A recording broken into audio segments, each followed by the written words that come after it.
identitarian politics is based in this, is that we all have these different natures and we need to be able to pursue them. And that ends up creating this moral chaos where there is no standard that people can point to say, no, your nature is something that it doesn't allow you to go off into these places. It will lead you to harm, and it will lead others to harm. And also, we are the only ones who have the ability to even say that your harm of other people is an actual problem that you should avoid, because some people, it's like, well, screw the bad guys. Like, screw the people that are against my nature. Like, they're the bad guys. Right. So why do I have to make any room for them?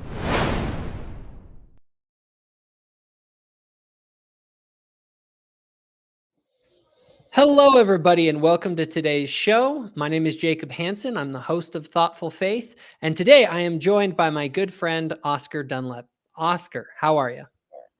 Doing all right, man. Doing good. Happy to be here. Good. And for those of you guys who don't know anything about Oscar and I have actually done a formal debate against one another in Apologetics Church a couple years ago now.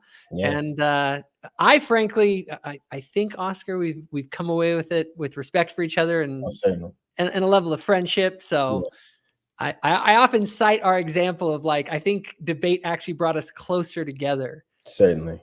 And I used to be a professional fighter. And the funny thing is, after a fight, after you got done punching each other, it was like a certain bond that you had with that person. So I feel like a level of discourse, even if it's somewhat contentious, if you don't cross the line, it can actually bring you closer to that individual. I think that's what happened with us. I agree 100%. And also, just so everybody knows, Oscar is a deacon at Apologetics Church. This is the church that's pastored by James White and Jeff Durbin. And he also is currently working on his master's in divinity, as well as getting ready to produce a podcast, if I'm not mistaken. Tell everybody a little bit about that. Correct. A podcast called Becoming Patriarchs with a couple of brothers of mine. And the goal there is just to emphasize a biblical masculinity and to strive for perfection, really, in the areas, at least a high level of faithfulness in the areas of wealth building, in the areas of armed and unarmed combat, as well as just the wisdom of the scriptures. So that's kind of the general thesis of the show, and we'll just kind of be fleshing that out as much as we can. Cool stuff. A lot of good stuff there. I'll have to check that out. Well, anyway, today what we're going to be doing, for those of you who are joining us, is we are going to be discussing the subject of the basis of morality. So it's something that Oscar and I have kind of been going back and forth on, just kind of in online discussions. And we actually were initially even thinking about, hey, maybe we should do a debate about this. Sure. But I think it's good, before you do a debate with someone, to sit down and talk about your positions, to figure out sort of what exactly is the nature of our disagreement here. Is there something that's enough for us to want to do a debate? And so I think that's kind of what the goal is today. Is that cool with you? Yeah, I agree. And in our first debate, I mean, we had, I think, something like 6 hours of discussion that led up to it, which we try to clarify our positions as much as possible so that we know exactly what we're debating when the time comes. So agreed. Absolutely. All righty. Well, so without further ado, let's kind of get into it. So I wanted to find out more. I want to kind of steelman your side of the equation a little bit here. And I'm going to try and lay out my understanding of sort of the Protestant view of the basis of morality. So the basic understanding that I have, and you can correct me if I'm wrong here, is that the basis of what we call the good is God's nature.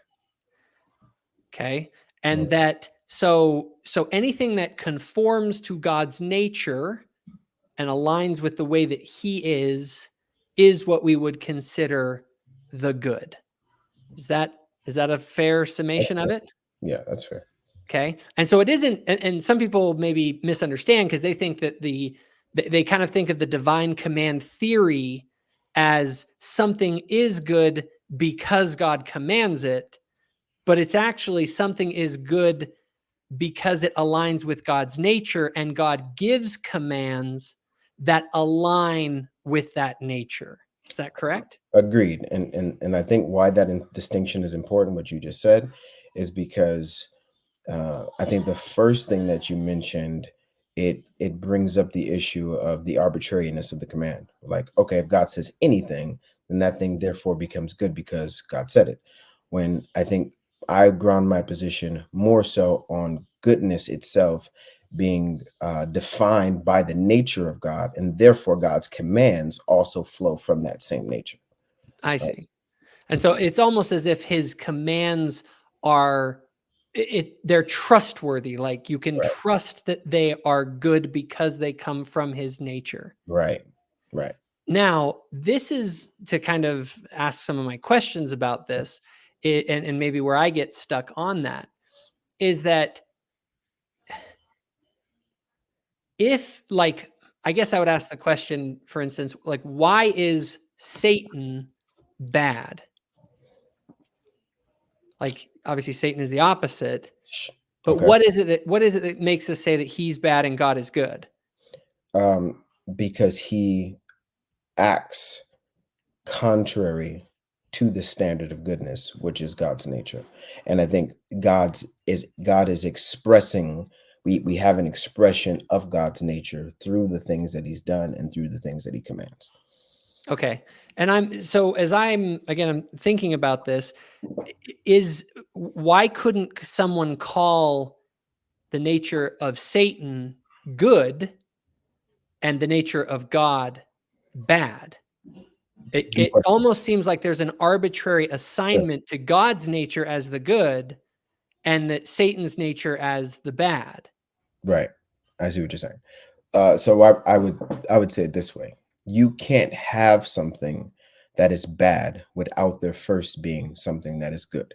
And so, if you think about how the word, how scriptures talk about sin, transgression, iniquity, there's different ways of expressing the same idea. One of them would be missing the mark, right? And in order to miss the mark, there needs to be a mark, Yeah. right? So the missing of the mark presupposes that there is first a mark, right? Or to transgress or to go further, to go beyond a boundary presupposes a boundary. So these Okay. are the things where I would say goodness is presupposed anytime you're talking about something that is evil. So the good doesn't need the evil. The good doesn't need the bad, but the bad needs the good. And this is where you get into ideas like the privation of good, or the negation of good. Right? These are concepts that Mhm. are expressed. Augustine talks about them. They're talked about throughout church history, trying to define exactly what evil is. Yeah, evil is, and if I understand it right, and I'm going to try and steelman it, is that evil is the privation of God. It's Right, the lack of him. It isn't actually something in and of itself. It's right, just the lack of him. right, Is that right? exactly. Okay.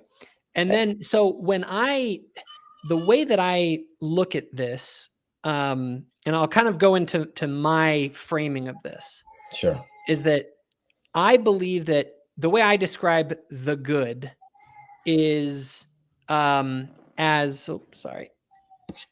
way I describe the good is as reference. It's a relationship to ultimate suffering. Okay, that's the way that I would lay it out. Now, I don't mean suffering. I said ultimate suffering, right? Okay. So anything, and I think there's going to be some overlap here Sure. because God leads us away from ultimate suffering. I mean, I think we can agree there, I would agree. right? Yeah. He leads us to ultimate. And if I'm going to use a term to describe the opposite of ultimate suffering Uh-huh. is ultimate well-being, right? Okay. That's the sort of the scale that I put on. In fact, I'm gonna throw on the screen real quick some slides here, and I'm gonna go to one specifically that says again, kind of the nature of being here. So you Okay. have ultimate suffering, and you can move closer to that, or you can move closer to ultimate well-being. Uh-huh. Okay. Now, one other thing is that when we talk about morality. Let me actually come here. Yeah, it isn't just about values. It isn't just about something being good and bad. Uh-huh. There's a sense of obligation, I agree. right? Yeah. That you ought to do it. And so to make sense of this linguistically, because in my mind, so much of the issues around morality is just confused linguistics. Okay. And so imagine someone comes along and they're saying, okay, look, you ought to go this way towards ultimate well-being. Now, why would they say that? They would say that because there's an implicit assumption that you don't want to suffer. I think that a sane person doesn't want their own suffering. And therefore, if I'm talking to someone who I think is sane, I'm going to say you ought to move towards well-being and away from suffering.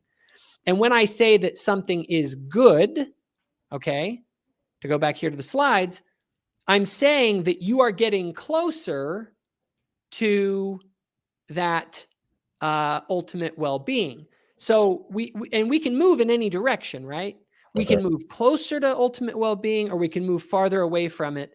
And good and bad is merely the terminology that we use to describe what direction we're going. Okay? Like, are you going closer towards it or farther away from it? If you're going away from it, we say you ought not do that. That's bad, right? So I believe that linguistically, this kind of lays it out. Now, I believe that God is good because, oh, sorry, my phone is ringing here. I believe that God is good because God leads us towards and facilitates our ability to attain ultimate well-being. Okay. So going back real quick to the Satan analogy, right? If I defined darkness and evil as we define it, let's just say darkness and light, right? Let's use this as an analogy. If I said the darkness and I said that's the good and light is the evil, there's a side to which the only way I can make sense to tell someone no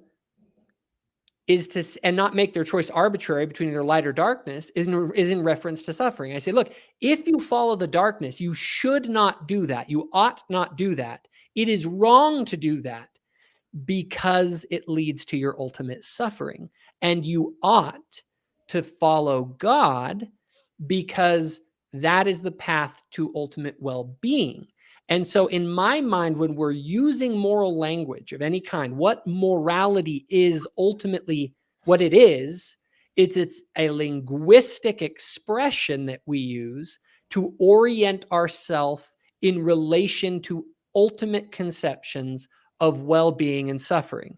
And one last little note on this, and that is that in that orientation, there's a concept of, some people are like, well, sometimes suffering can be good. And I say, yes, I agree. That's what we call sacrifice.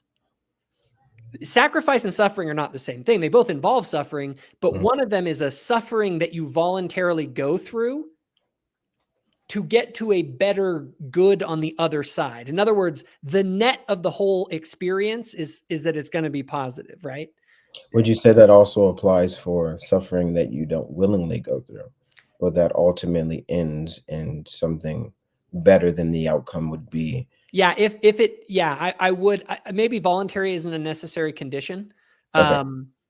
I would say that as long as, in hindsight, you would say it was a sacrifice. It was a hard thing that I had to go through, but it was worth it in the end because it took me closer to ultimate well-being in the end.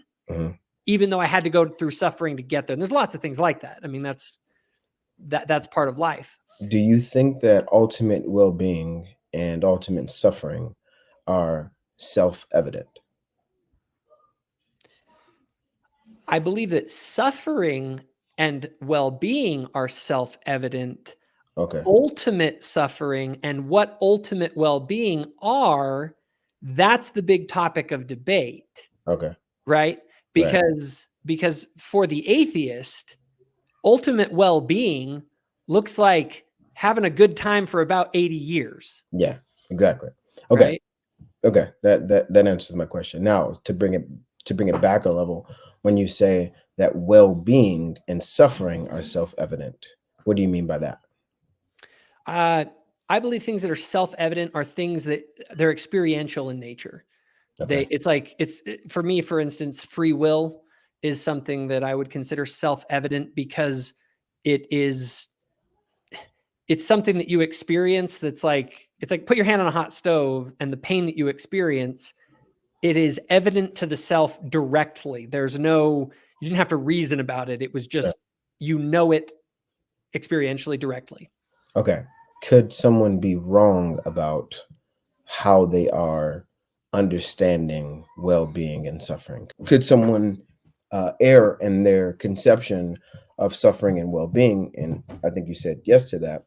Mm-hmm. And then the question would be, if that is the case, well, actually, let me clarify real quick, because as I'm thinking about that, I want to make sure that I'm not mistaken here. So a person can be mistaken in their conception of ultimate well-being or ultimate suffering. I absolutely believe that's true. And they can be very mistaken about how to get there.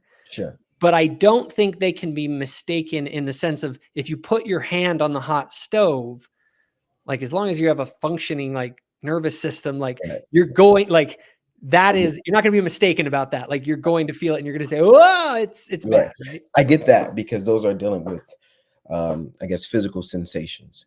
Mm-hmm. Right. But I think there's a great deal of suffering that can take place that isn't directly correlated to our physical senses. And that is where I would believe someone can be very, very wrong about what suffering and well-being is when it comes down to the way that they are conceptualizing reality. So I think when you say, and I think largely we would agree on what you're talking about. I just think that what you're saying when you say suffering and well-being is presupposing a standard as to what that is, and that thing is true, while someone's conception of that thing could be wrong. Does that make sense? Yeah, and I would say that, so this is actually a good point that you're driving at, because there's the idea here is that the reason that morality is not, and I want to say subjective, but I'm going to say arbitrary. Okay, that's because fine. the word subjective, it's actually it's a dirty word, because it can mean there's two ways in which it's mean, and I think it's important everyone understands this. It can mean, in one sense, it means to be perceived. Mm-hmm. Which is everything is perceived by you. So you could say everything is subjective in that sense. Let's call it subjective 1.0. Right. But subjective 2.0 is just basically another way of saying arbitrary. Right. It's to say that I like green, you like blue. There's no right answer. It's just arbitrary. We just so happen to like this or that. Right. And let me just add on to that. I think in one sense, you're talking about, as a subject, I perceive reality from my perspective. And in that sense, everything from my perspective is subjective. Yes. But in another sense, you're talking about so you're talking about subjectivism it's not a standard as to saying what thing is this thing or that thing necessarily. So my perspective does not determine reality. Yes. My perspective is my perspective. So absolutely. And your perspective may or may not accord with what is real. Exactly. Agreed. So we agree with them. We agree about that. And so when I say that, one of the things is people will say that morality is subjective. What they mean to say is that morality is arbitrary. Agreed. You just so happen to be born where you are, and that's why you think some things are right and other things are wrong, and nothing actually is right or wrong. Yeah, I understand what you're saying. So, so go ahead. You can finish. Well, I was going to say, so for me, and this is probably our point of departure, the question is, what's that standard? Right? Yeah. And again, maybe there isn't as big of a difference here. Right? I need to think through it. But my standard is does it lead you towards ultimate well-being, which is to lead you towards God and God's nature? I do agree with that. But I believe that that is the reason we call God good, is because he provides us with ultimate well-being, and he is what ultimate well-being looks like. Now, if God were different, he would, if God were to lead us to ultimate suffering, he would not be God. He would be the devil. And so the issue I have with saying that God is the good rather than God embodies the good in the sense of like he aligns with that which is leads you to the highest well-being, is to say that God, there's no way to judge God, because whatever God is, by definition, is good. I understand that. I get what you're saying when you say that, but I think and what I would say and how I would counter that is that there's no way to know from your perspective, I would say, what is the well-being and the suffering ultimately. So what I mean by that is when you say God leads us to ultimate well-being, right, and away from ultimate suffering, or when I ask you, what if can somebody be mistaken about suffering or well-being? What you're doing is you're appealing to some type of standard, and what it seems like you're saying is that standard is innate. Like there's something innate about this objective. There's number one, I would think that you're saying it's objective. There is a real ultimate suffering. I would say it's baked into the nature of reality Okay. itself. Okay. Now, all right. Now, that being the case, I could see how you could make that example in extreme cases when you say, if you put your hand on a hot stove, you're burned. Reality is telling you, per se, this is not good for you. Yeah, right? the nature of your nature as a human being and the nature of the way that heat interacts with your body Right. determines what is going to happen in this interplay between your hand and the stove. Right. Okay. Now, what I would say is there's certain instances where I don't think that that is very going about it in an observational way, right? Doesn't give us very clear answers, right? So a long time ago, we had a discussion about this, and I'll give you a couple examples of where I think that kind of breaks down, and it wouldn't give us clarity. Let's just start with our culture now, and then we'll move on to some other things. But in our culture now, when a person is, say, homosexual, right, and they think that living this lifestyle will lead to their ultimate well-being, if they're atheists and they think living a life the way I want to live it is a good thing, and to be persuaded, in another way, or to be, repudiated, or whatever the case may be, or disagreed with even, is bad for me. That leads to my suffering. How would you argue against that from what you're saying? I would have to point to the fact that on an eternal time scale, they would not be able to reach their fullest potential in a same-sex relationship. And therefore, they would fall short of ultimate well-being through that relationship. And I would also say, I think you'd have to kind of say the same thing. It's like, if you don't follow God and you don't go to heaven and you go to hell, the reason you ought to go follow God is because hell really sucks. Okay. And there's a lot of suffering there. And so that creates the obligatory language Okay. to have a person want to go to heaven. Okay. So and why I wanted to point this out is because what it seems like you're saying now is this isn't as temporally obvious as putting your hand on a hot stove. You would agree with that? Yeah, I would say that it isn't as obvious unless you come to an understanding of the bigger picture. Much like how for you, it isn't obvious necessarily to someone to do certain things unless they're able to understand sort of and see the bigger picture and realize this life isn't all there is. Right. So would you say to have a complete or a fully robust understanding of this topic, you would need divine revelation? Yeah. Okay. So in that sense, I would agree with that. I just think that there's certain things that God has made evident in his creation, and those things correspond with God's nature, right? I think that something like, your hand burning on a stove, that hurts for a reason. That hurts because it's not good for you. I agree with that. Because it doesn't, I would say that it doesn't lead your nature closer to God's nature if you're self-destructing or if you're destroying just yourself for no reason. Right. Yeah. I agree. Mm-hmm. And I if you're also destroying think your body.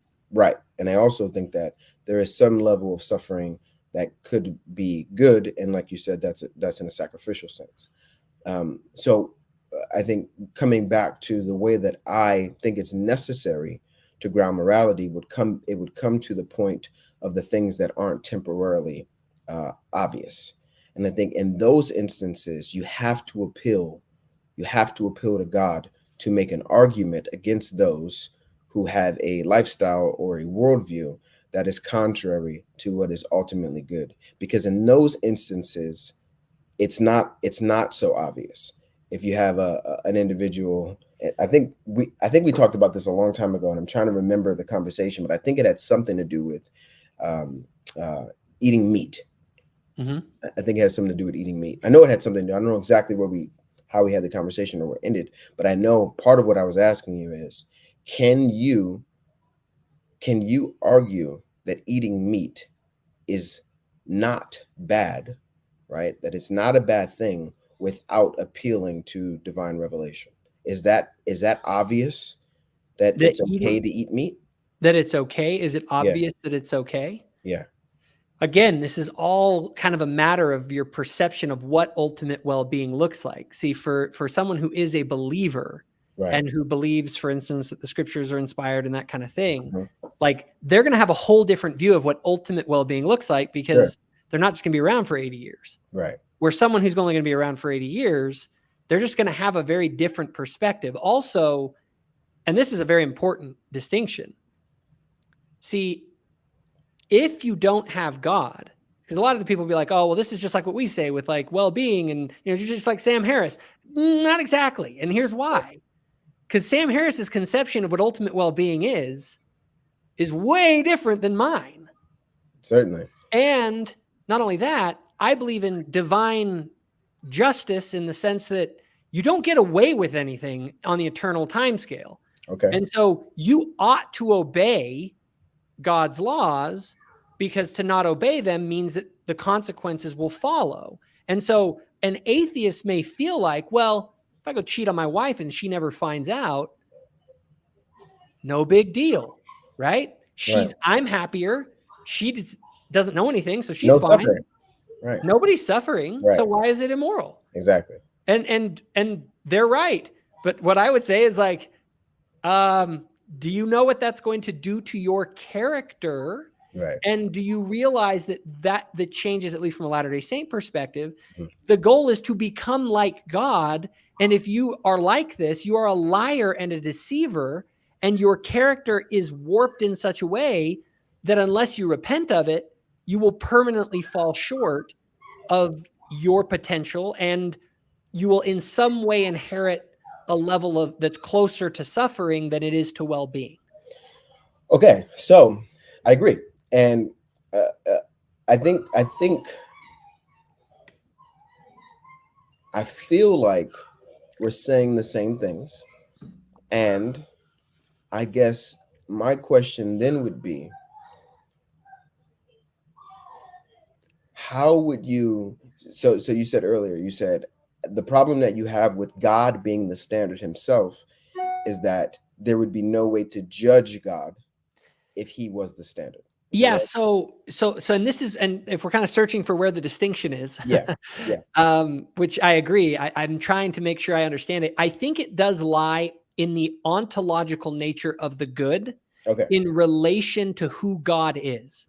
Remember, God is the good.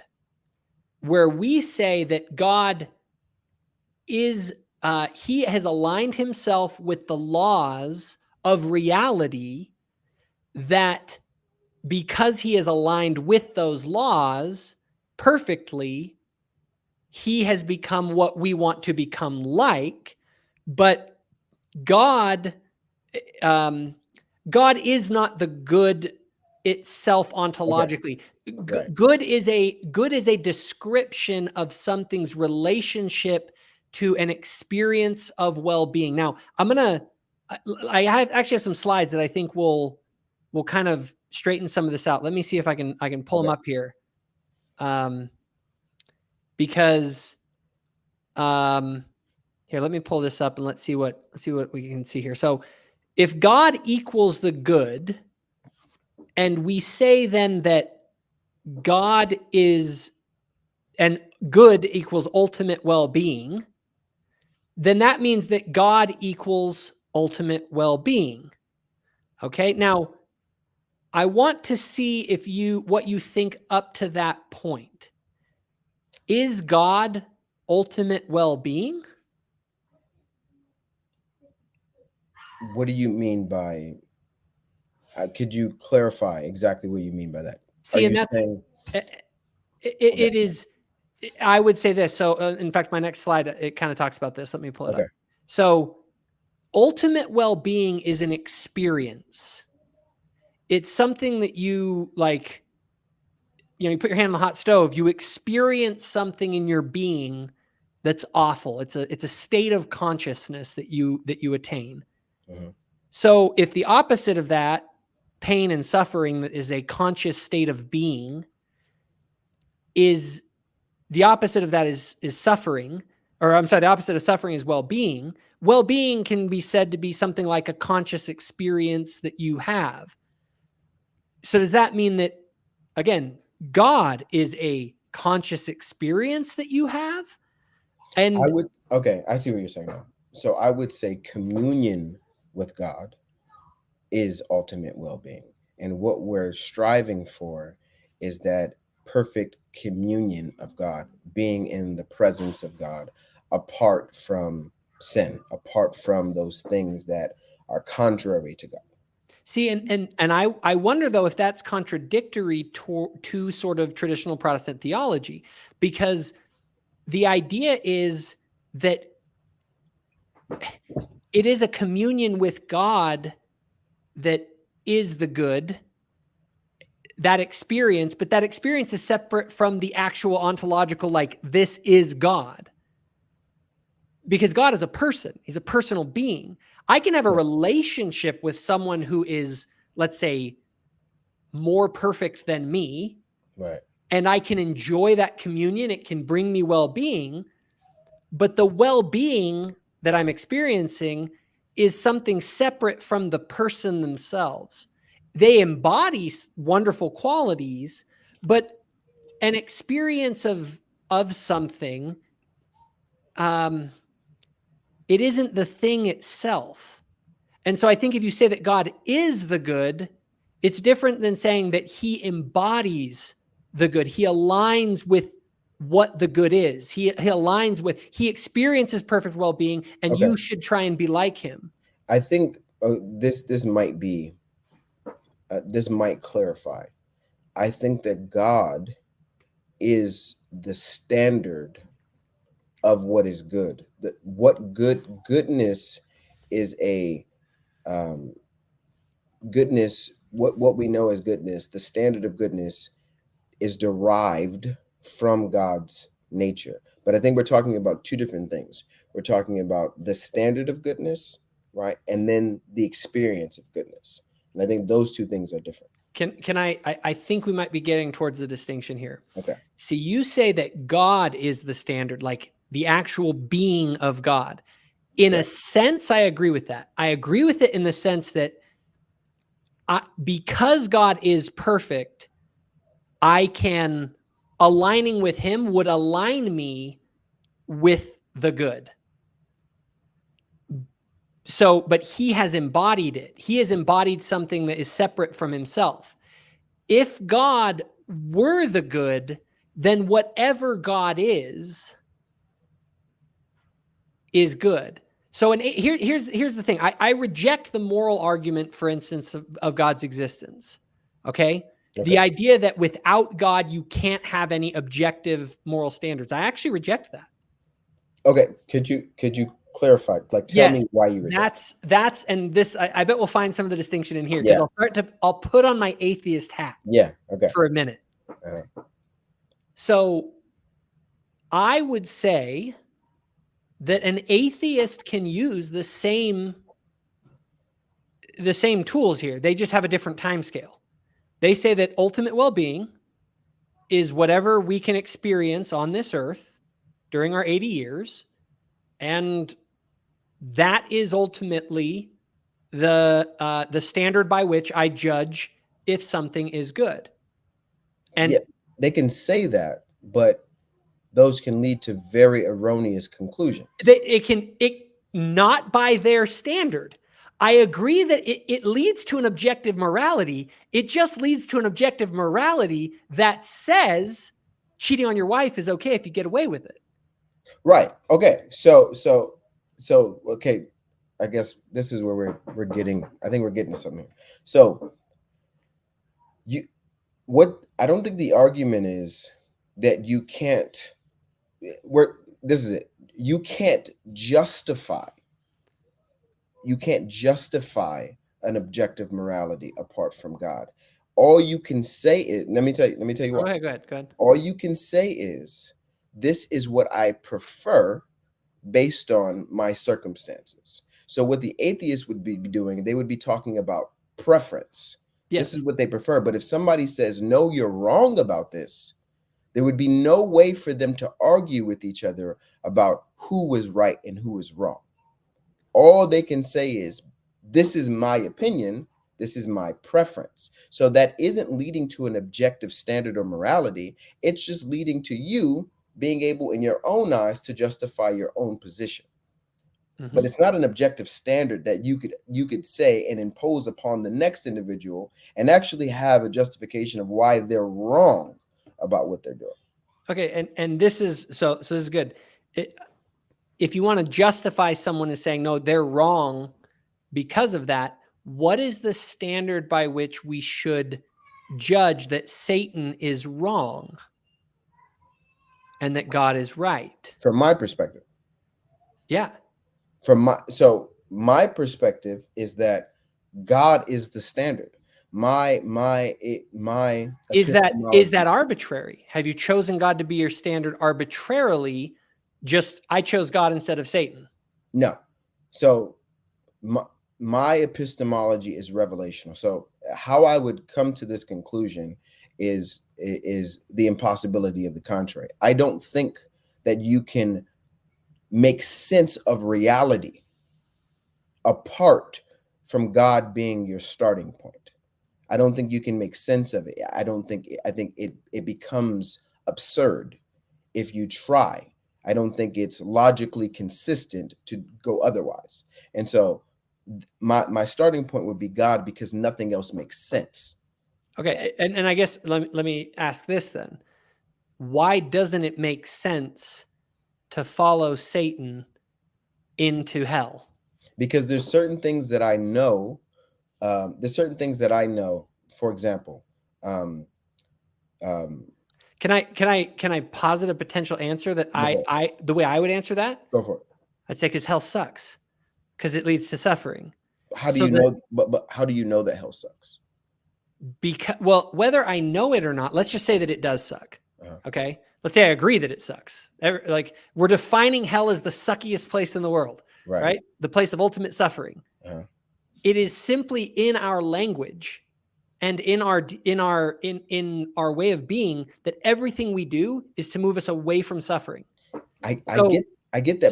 So the justification, the standard that you're using to justify this is why you ought to follow God instead of Satan, it will come back down to that same standard of well-being versus suffering. Right. But there's a couple things that are necessary before you do that. Number one is you have to believe that hell sucks. You have to believe that. And so I would ask you, why do you believe that hell sucks? If that's a precursor to you coming to the conclusion to strive for ultimate well-being, I'm going to ask you, why do you believe that hell sucks and that there is an opposite that is great? Well, I would, let's just grant that a person believes that, right? Right. People ask this question, like, why would you choose well-being over suffering, right? Is that an arbitrary choice? I would say that it's not an arbitrary choice, because our natures are such that we cannot help but want to move away from suffering. That is the ultimate purpose of every action. And so if a person... The problem with that is some things that are absolutely going to or currently causing people suffering, they're moving towards. How do you make sense of that? Oh, they're misinformed. They don't understand the nature of ultimate well-being and ultimate suffering. So that's the thing right there. That's what I'm talking about. There's more to even understanding. That's kind of a complicated question, but that's what I'm talking about. And I'm saying, when you say that they don't understand, when you say that they don't get it, you're appealing to something. And I'm asking you, what are you appealing to? I'm appealing to know that you're right. How do you know that you're right? It isn't about if I know that I'm right. So I want to... Because you're saying they're misinformed. How do you know they're misinformed? No, I'm not necessarily saying, like, my point isn't contingent on how we know what right and wrong is. I'm not arguing about that. I'm doing the meta-ethical question. I'm going in and I'm asking, what do we even mean by right and wrong? Like, everyone thinks they're right, and they think that the direction that they're going is like, okay, I want to go in this direction. Right. So that's a separate thing. The question is what even, when we say that this way is better than that way, what we're talking about is that this way leads to suffering and this one leads to well-being. But you're not actually, at that point, if you're saying it's not about being right, then you're not actually saying anything. You're not, all right, what do you mean? What I mean by that is, if you're saying, well, it's not about if you're right or wrong about it, it's just that you want to be right. You could be wrong about what you're saying well-being is, but you want to be right, right? And this person could be wrong about what they're saying ultimate sufferings, but they want to be right about that. There's something in us that wants to strive for well-being and that wants to get away from suffering, right? Yeah, I would agree. I would agree with that as well. Now, when you say that, I'll say it this way. When you say that, if you're not talking about something that is reality, then we're just using language. Like, we're not really saying anything of substance when we say that. What I'm asking is, if you're talking about the reality of that, I think the question has to be asked, are we right about what that thing is? And if you're saying, well, we don't have to be right. Okay. I think I misunderstood what you were saying before. No, it does. It absolutely matters if you're right or wrong, because the whether you're right or wrong, what we're asking is are you aligning and moving? The wrong answer moves you towards ultimate suffering, and the right answer moves you farther away from it. And all you're saying is that a person could be wrong about what is leading them to well-being and leading them to suffering, but that doesn't change the fact that that is ultimately what they're striving for. And I'm framing, what I'm trying to do is frame the landscape that we're operating in when we're talking about good and bad, right? We're just, to go back here to a slide that shows this. I'm trying to outline, let me pull it up here. I'm trying to outline this. When we say, we can look at these and objectively, by this standard that we have here, we can say if they are doing something good or bad. Because when we talk about good or bad, right or wrong, there's a right direction and a wrong direction in this equation. My only point here is that an atheist could make this same argument. They just say that ultimate well-being is 80 years well-lived and ultimate suffering is 80 years of total crappy slavery, awful torture and misery, right? So the only difference here is that the way we conceptualize that stuff. Now, I will agree with you that the morality that an atheist comes up with, I say, yes, it is objective. But the problem is that quote unquote morality looks nothing like what people mean when they say morality, because it involves things like enslaving other people. And what do you mean by objective then in that reference, in that objective? example? I mean that there is such a thing as ultimate well-being, and there is such a thing as ultimate suffering. And as long as those two things exist objectively, meaning there are laws about your nature, you will never be happy putting your hand on a hot stove over and over again. Your nature is such, the laws of the universe are such that that will cause you pain and suffering. The problem with that is that only captures such a small portion of what is actually bad and what's actually suffering and what is actually good and well-being. Oh, I would agree. I would agree. I'm not just talking about physical stuff. I'm talking about all aspects of being that affect the way that you either move up in a state of consciousness towards a better way of being in the world, or a more suffering and terrible way and smaller way of being in the world. So when I say objective, what I mean is that this is true whether or not an individual believes it or not. I agree. And that's, I would use it in the same way. So whether you believe that this, and I'm using the stove as an extreme example. I get it. Obviously, there's a lot more nuanced, non-physical type things. Sure. But whether I like it or not, putting my hand on that stove, the laws of the universe are such that that is going to suck objectively, regardless of what I think about it. Okay, now using that as an example, how can the atheists make the argument that you're making regarding all of reality? Like not all of reality, but they can say that about the stove sucking, right?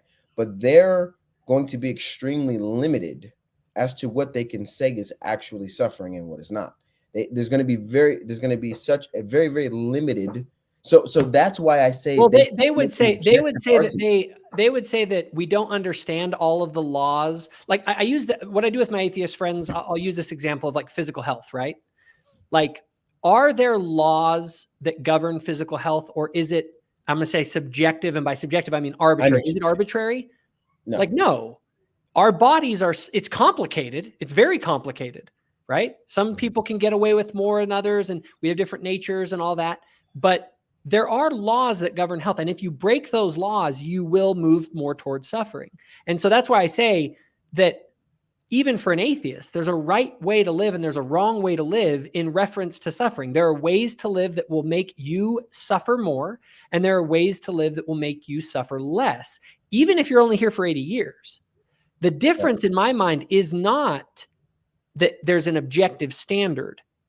The difference in my mind is just the time scales and the nature of our existence into the future. Well, this is the thing. What I'm saying is they can't say outside of the things that are just very obvious that an individual is wrong. So when you're making an objective argument, what you're saying is this thing is right, whether or not regardless of how you feel about it.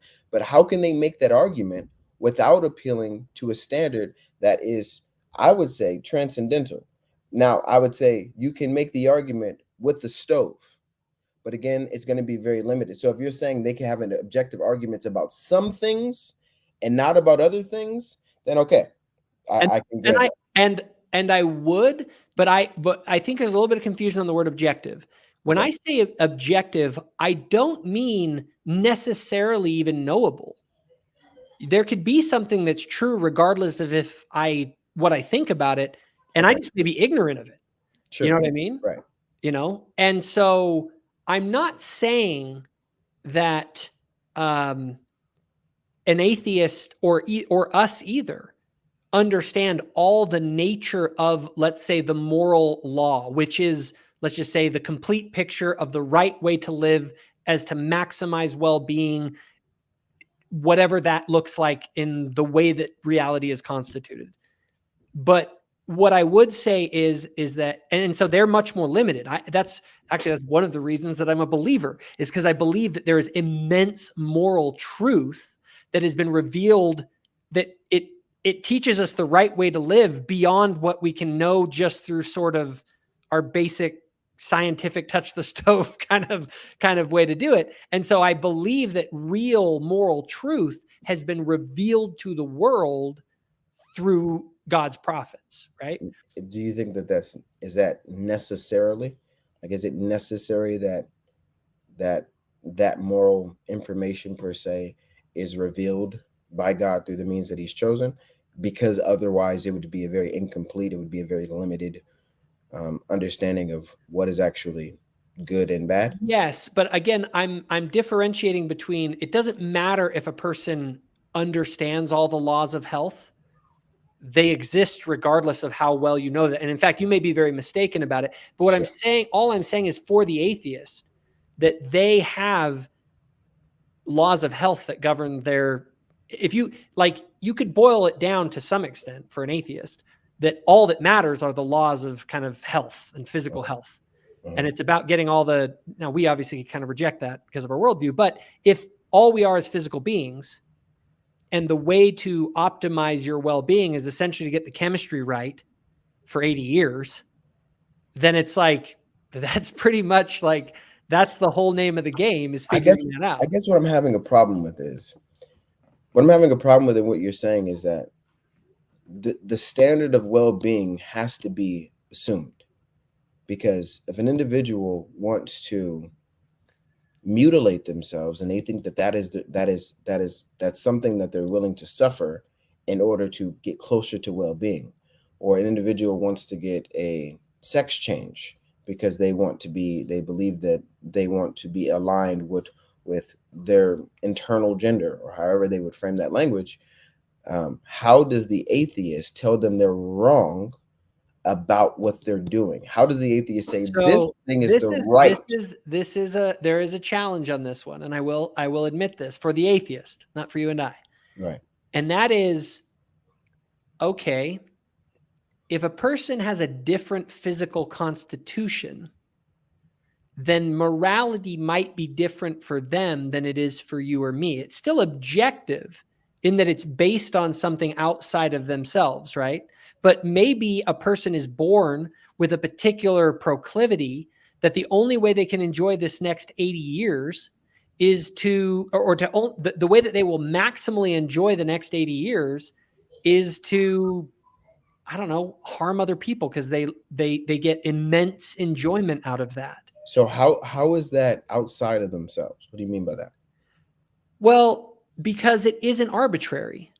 That's what I mean. When I'm saying it's subjective, it isn't arbitrary. Like, if I have let's just, for the sake of an example here, if I'm born with same-sex attraction, for instance, on an atheist worldview, in order for me to get the most out of my life, I would, from their perspective, need to live in accordance with this nature that I have. And my nature is different than your nature because you're a straight man, right? And if you think that nature is external, though? Yeah, it's built into your biology, right? What does that mean? It means that whatever the way that your physical constitution is, again, I'm arguing as an atheist here. I get you.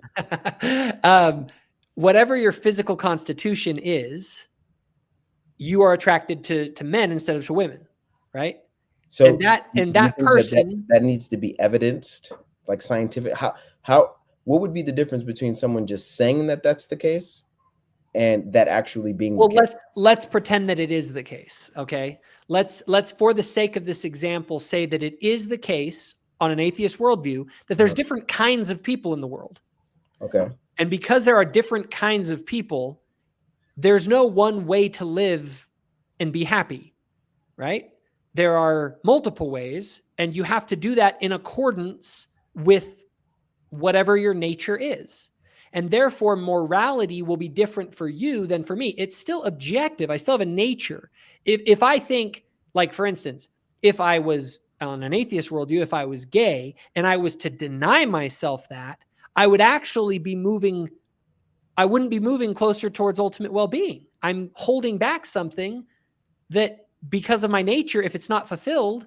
And so regardless if I think that my life is going to be better by following this path, objectively speaking, I'm going to be more miserable. So, all right, I think I get what you're saying. And I think this, maybe the way that it's framed is what's causing this. But when I think the argument, the moral argument for God is talking about an absolute standard. It's talking about a standard that is absolute, regardless of the circumstances of an individual. this thing is right regardless of your circumstance, and this thing is wrong regardless of your circumstance. So it being objective in the sense that this is your nature and maybe you can't control your nature is one thing, but that's not the argument from the Protestant perspective. The argument is that this is absolute. It's an absolute standard. So somebody might be born with a proclivity to kill people. Doesn't matter.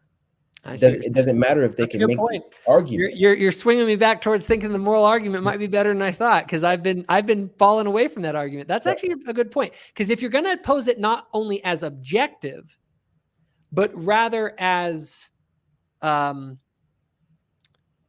sort of an absolute standard, like for instance, because you're making the point, if somebody was born with a proclivity to murder other people and to do horrible harm, well, then the objective moral standard for that person would be to, if you want to be happiest in this life, you need to go and do these horrible things.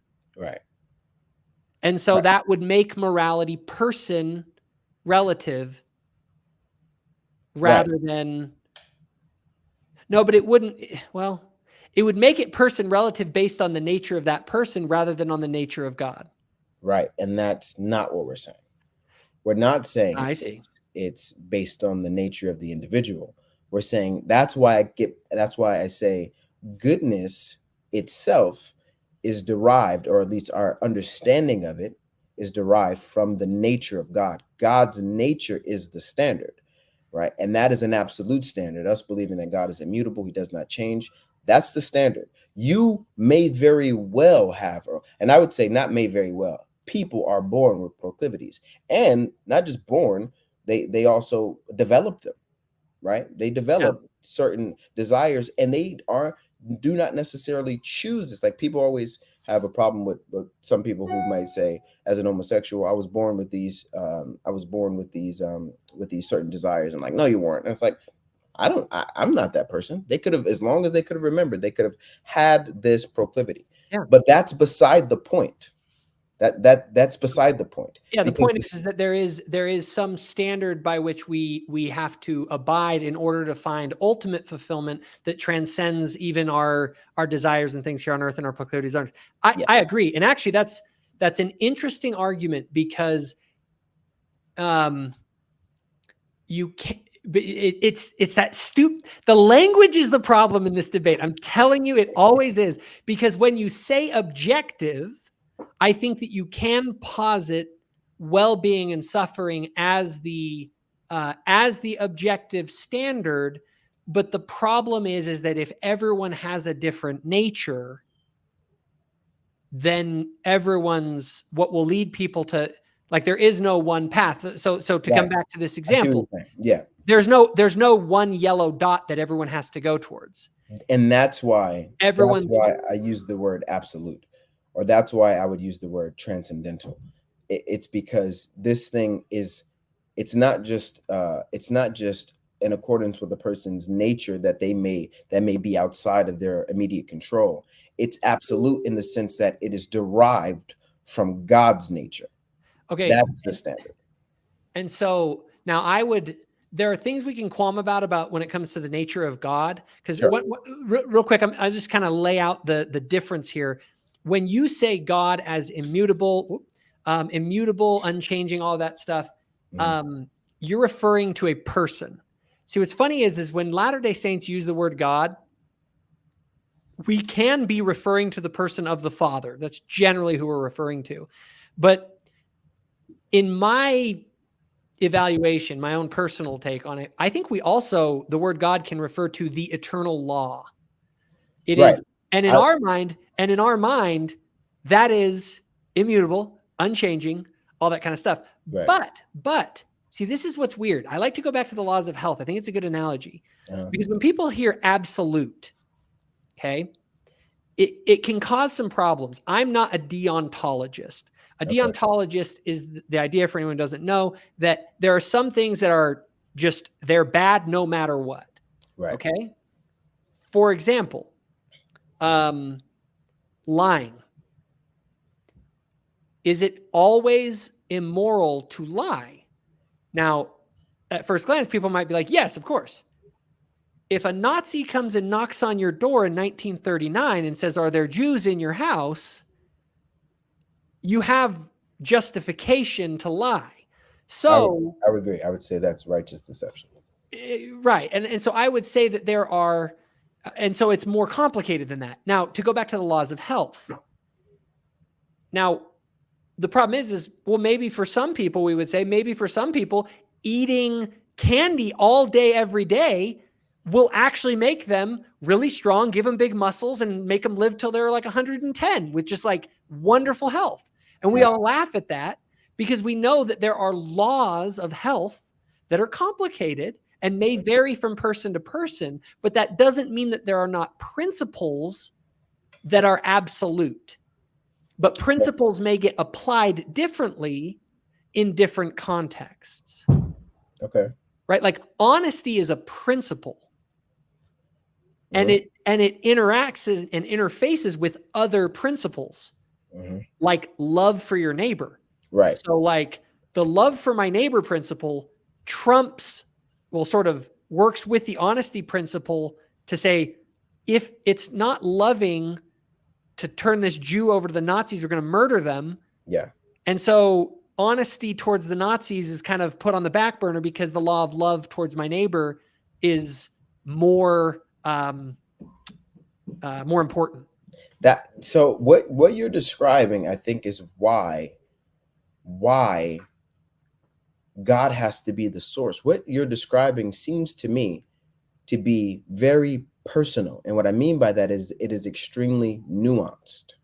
It's very nuanced what you're talking about, right? There's all these intersecting principles that have to, they interact with each other, and sometimes one trumps the other depending on the circumstances, right? And I think what you're talking about is you're describing, you seem to be describing the way that an individual or a person or a mind is what I would call it, a mind, sees these different circumstances. How they would evaluate these circumstances. And so at the center of who the triune God is, right, I would say it is it's being. It's a being, right? Not simply a person, but a being. And if you go a layer deeper than that and you say, well, what is this being? What is the nature of this being? I think it is a description. It's a definition. We get down to these words that we would say defines this being. This being is omnipotent, omniscient, immutable, so on and so forth. Like we can go into all of those different words, but that's what I mean by the nature of this being is this definition, this description. And so again, I think from a Latter-day Saint perspective, and it's weird because it's kind of like there's a distinction, but it's really nuanced and maybe smaller than some people realize, because if God is the embodiment in Latter-day Saint theology of perfect alignment with the eternal law, then his nature is in perfect alignment with that which brings, like, he knows these principles perfectly and he lives them perfectly. Okay. And so, but do you see how there's a difference because we've separated the principles from the being, where for you guys say the being is the principle. God is truth. God. Now tell me why again. You said this, but I want you to flesh out or clarify, if you can, why that's a problem. So this would be a whole other conversation. It's where I think the real debate is, actually, if we were going to debate, and it's about the nature of God. Right. It's philosophically, when we get into things like Christology, I can't reconcile the abstract nature of God as this immutable, impersonal, or not impersonal, I'd say without parts or passions being with Jesus Christ. I think, and this is my sort of theory, and you're obviously going to disagree with this. Yeah. But to me, that God is the God that Plato and Aristotle arrived at through the use of reason and philosophy. And I think that the God that they arrived at, the prime mover, you know, the I get you. abstract notion of God. I think that there was an attempt to merge those two with the person of Jesus. And I don't think that merger is possible. So where I would disagree with that is in the history of the church, it is very, very clear that Christ has two natures. So that it's not necessary to merge them in the sense that Jesus must be what like Jesus must be this like we recognize that Jesus has two natures, and therefore those two natures, though they are legally bound in one person, we don't believe Jesus is two persons, right? But two natures, though they're legally bound in one person, they are distinct. The natures are distinct, right? And so I don't have to reconcile. I don't have to reconcile the man Jesus with omnipotent power, right? I don't believe I have to reconcile that. I believe that there is a mystery in the Word, right? The eternal Word who created all things. I believe that there's a mystery there, and I'm not appealing to mystery in the sense that this thing is simply beyond describing, right? But rather there is a level of conception that I will not be able to attain when it comes to this. But I don't think that means that it is a contradiction. I think legally speaking, God becoming a man or having these two natures, the nature of God and the nature of man in one person, I don't find that to be a problem. Yeah. And but I think we're kind of getting into something slightly different. Oh, absolutely. And I was going to say that I think we ought to save for a future conversation. I think what's interesting in this one is that, as we've explored this, is that the distinction really ends up coming at the level of God's nature, right, and Christology, where we take the eternal law on one hand and God, the person, on the other, and we say, look, the law, the eternal law, this is immutable. It's timeless. It's immaterial. It's all the things that you kind of use to describe God. Right. We say that's the eternal law, and we just say that God, the Father, Jesus Christ, and the Holy Spirit are the beings who have aligned perfectly with that sort of divine law. But, and you guys would say that there is no division there, that they are one, you know, kind of into the Athanasian Creed and all those kinds of things that basically talk about the way that all of that comes together. Right. And so my question for you then is, why did, like, I understand what you believe, but why do you find it problematic? And maybe it's because we're talking about Jesus and Jesus is a man. Maybe that's what it is. But do you have an issue with, I mean, I'll say it this way. Do you have an issue with God the Father? Why do you have an issue with God the Father being the source of goodness? That's what I'm trying to understand. So I would say that, well, because I believe that goodness is an abstraction and God is not an abstraction. That's probably the simplest way for me to put it. I think we should have another conversation that gets into that specific thing, because it's going to be tied up in the debate and question around the nature of God and the very differences in our conceptions, because our conceptions are quite different. Yes. Now, one thing I would say, though, I'm trying to think of the atheist.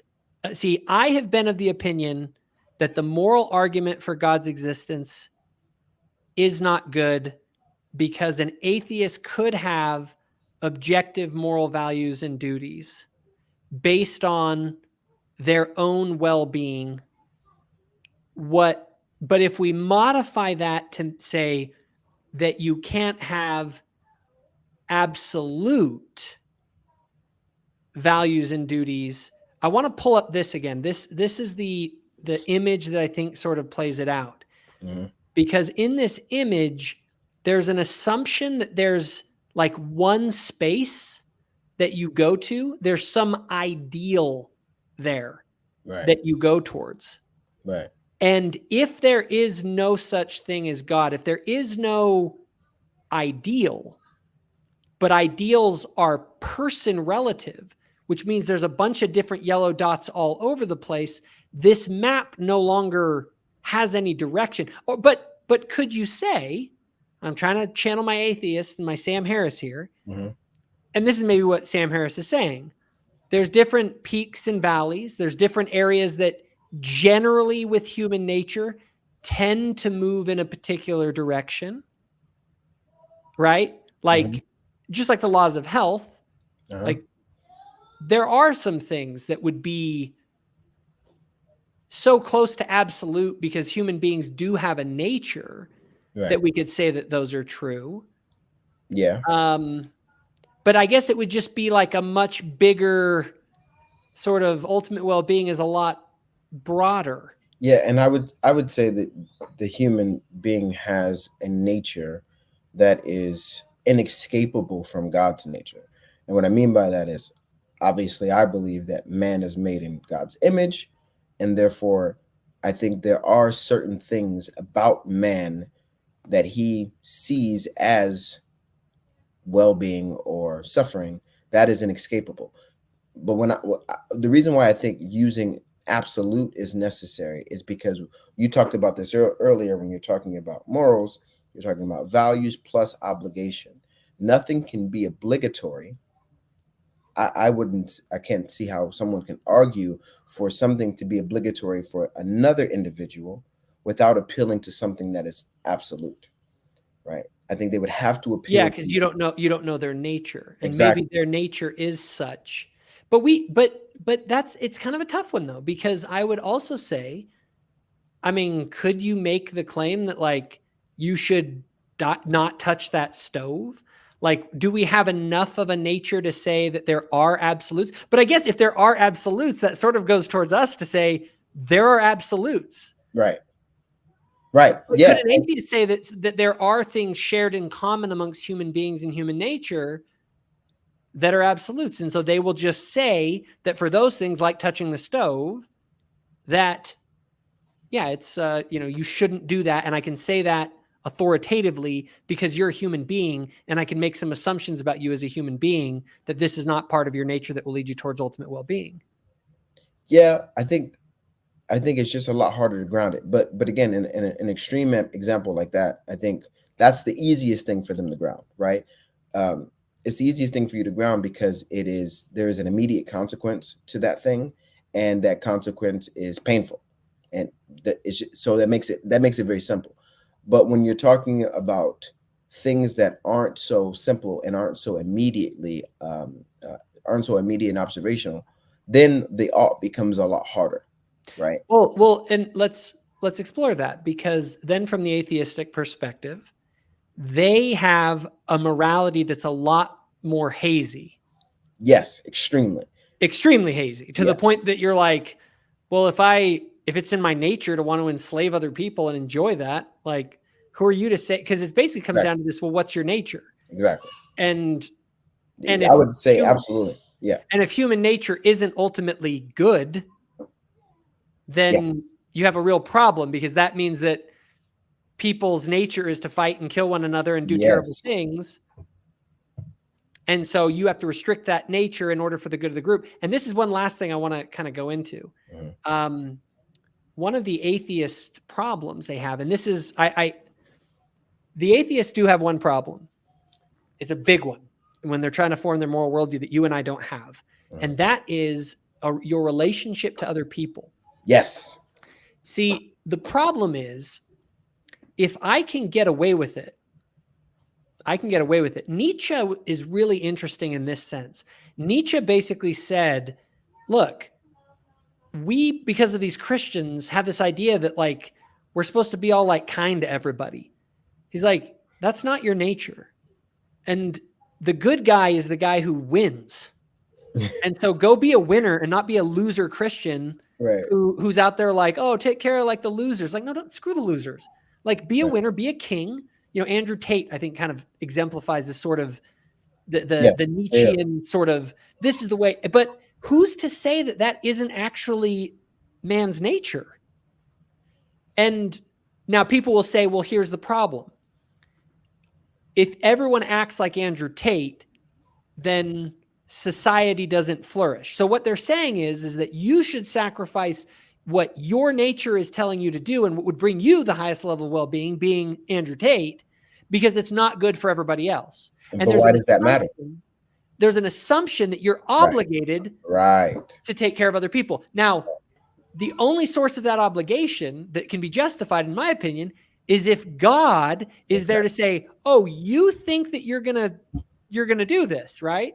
You think that you're going to be happy. Well, guess what? There's justice eternally. So we have this concept of justice that says, if you think you can get away with taking advantage of others, you're wrong. Right. For the atheist, you can. Yes. 100%. And so the question is, whose ultimate well-being are we talking about? Right. The individuals or the collective? Now, and I'm sorry if I'm ranting on this. Go for it. It's important. I want to make this last point. If the collective is the ultimate, is what we have to strive for, then you have no rights. Like, you have to be sacrificed to the group. But if the individual is, well, then screw the group. I can do whatever I want. What God does is he says, you all matter and I love all of you equally. And I want all of you to thrive. And therefore, if any of you harm the rights of the others, you're accountable to me. Yeah. So there's an individual and a collective aspect to it. Yes. And for the atheist, the one who would want to appeal to the collective good, they don't have a standard to do that. They don't have anything to appeal to. There's nothing that can make that you can't argue against Andrew Tate with that worldview. Why not? Why not just go and trample down on everybody? The most irrational thing I've ever heard of is a collectivist who's an atheist. Why would you ever? Right. The only reason you would be a collectivist is to be is basically to use it to your advantage so that you individually can prosper, which is actually really funny because if you look at the history of the collectivist leaders, they weren't in it for the group. No. You may give off that perception, but let time, tell its tale, and soon you will see that an individual was not truly a collectivist. That's not what they were doing typically, right? Well, this has been awesome. We're going to wrap up here. Any final thoughts before we wrap up? My final thoughts would be, and we got to have more discussions. We just kind of opened the lid on this, but I think we came to somewhat of a conclusion as to where the difference is. But I think in certain issues we might have got even closer. I think the moral argument may be something that I think you could see a little bit more of my side and why I'm making why I have the stance that I have, as far as why there needs to be an absolute standard, not simply an objective one. And I could thank you for clarifying why you think that that's a problem, simply being objective in the sense that, well, if man's nature is sinful, then why would he not act in accordance with that nature that's outside of his control? Well, I think that's a good argument. And I think for the atheist perspective, if they make that argument, like you said, Nietzsche does, and then it's like, well, I can't argue with that apart from an absolute standard. And if that part is right and I have nothing to appeal to above that, well, then he's right. But if we have a standard that's above that, an absolute standard, then I would say obviously he's wrong. God is the absolute standard. Now, then the question becomes, that absolute standard being as nuanced as it is, meaning in certain circumstances, this thing is wrong, but in another circumstance, this thing might be right. Then I think we have to get into why that's the case. Why where does all the nuances come? I would say that is what I'm doing as I study the gospel of Jesus Christ, is to understand the principles and how they all relate so that I can be in the world the way that he is. And I think what we're finding in society is that this concept of expressive individualism, the idea that the highest good is for you to express your nature, that is emerging from what we were just talking about. Right. The idea that this is who I am, this is my nature, and therefore I should fulfill that nature, and anyone who holds me back from it is oppressing me, They're and causing I me need to suffer. be liberated. Yes. Yes. And that is liberation theology. That is that is all of the wild identitarian politics is based in this, is that we all have these different natures and we need to be able to pursue them. And that ends up being creating this moral chaos where there is no standard that people can point to say, no, your nature is something that it doesn't allow you to go off into these places. It will lead you to harm, and it will lead others to harm. And also, we are the only ones who have the ability to even say that your harm of other people is an actual problem that you should avoid, because some people, it's like, well, screw the bad guys. Like, screw the people that are against my nature. Like, they're the bad guys. Right. So why do I have to make any room for them? Yeah. Exactly. Anyway, I think this has been really good conversation. I've really enjoyed it. We need to do another one. Obviously talk more about the nature of God. So we'll have to set that up sometime, but I'm glad we had this conversation. It's been great. Yeah, it's been a pleasure, man. Like I said, there's a deep well here that we can keep drawing from and keep, I think, coming to more and more questions. And when you're ready and willing, I'll be here. We can do it. All right. Thanks so much, Oscar. It's been awesome. Absolutely. All right, man. Hey guys, if you enjoyed this video, be sure to hit that subscribe button so my future videos show up on your feed. Also, if you or someone that you know has benefited from the content here on Thoughtful Faith, please consider becoming a channel donor or volunteer by visiting my new website, thoughtfulfaith.org, and clicking on the Get Involved page.